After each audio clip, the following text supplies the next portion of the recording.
সম্প্রতি ঢাকা বিশ্ববিদ্যালয়ে এক ব্যক্তি এক নারীকে যথাযথভাবে ওড়না পরার কথা বলে ভাইরাল হয়ে যায়। বিষয়টা নানা ধরনের বিতর্ক তৈরি করে। পুরো বিষয়টা আপনি কিভাবে ব্যাখ্যা করবেন? দেখুন, পুরো ঘটনা, ওড়নাকাণ্ডের পুরো ঘটনার অ্যাকচুয়াল চিত্র কি ছিল সেটা আমি নিজেও জানি না, এবং আমার মনে হয় যে নিরপেক্ষ তদন্তের মধ্য দিয়ে পুরো ঘটনার প্রকৃত রহস্য বা এক্স্যাক্টলি কি তিনি কি বলেছেন, কতটা দোষ করেছেন না আদৌ করেননি, সে বিষয়গুলো ফুটে উঠবে।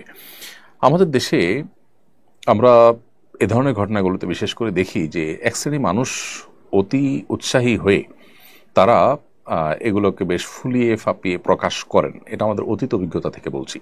টিপকাণ্ডের কথা নিশ্চয়ই আপনাদের মনে আছে। টিপকাণ্ডে সেই পুলিশ সদস্যকে বরখাস্ত করা হয়েছে, সামাজিকভাবে তাকে হেনস্থা করা হয়েছে, হেয় করা হয়েছে, তার মানহানি হয়েছে।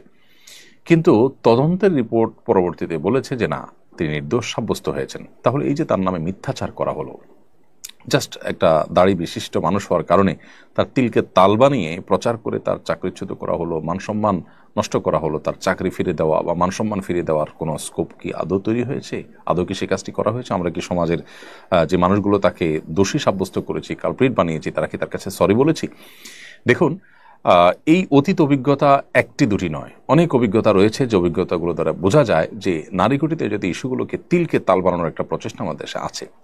এই ছেলে কতটা কি বলেছে আমরা জানি না, আমি ছেলেকে নির্দোষ বলছি না।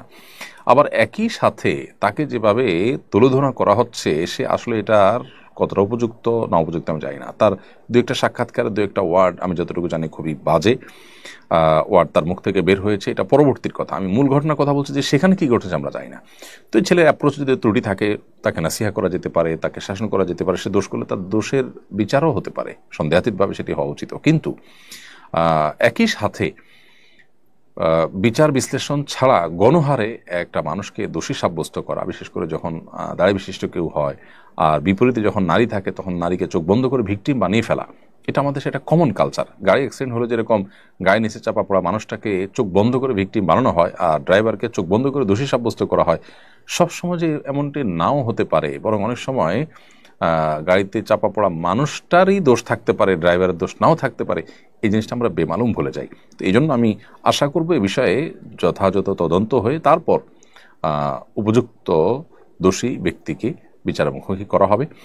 আর দাওয়াতি কাজ যে যুবক করেছেন, তিনি দাওয়াতি কাজ করার প্রক্রিয়াতে যদি কোনো ভুল করে থাকেন, পদ্ধতিতে ভুল করে থাকেন, তো অবশ্যই সেখান থেকে অন্যদের শিক্ষা নেওয়া উচিত যে দাওয়াতি কাজ সঠিকভাবে করতে হয়, না হলে তার লাভের চাইতে ক্ষতি বেশি হয়।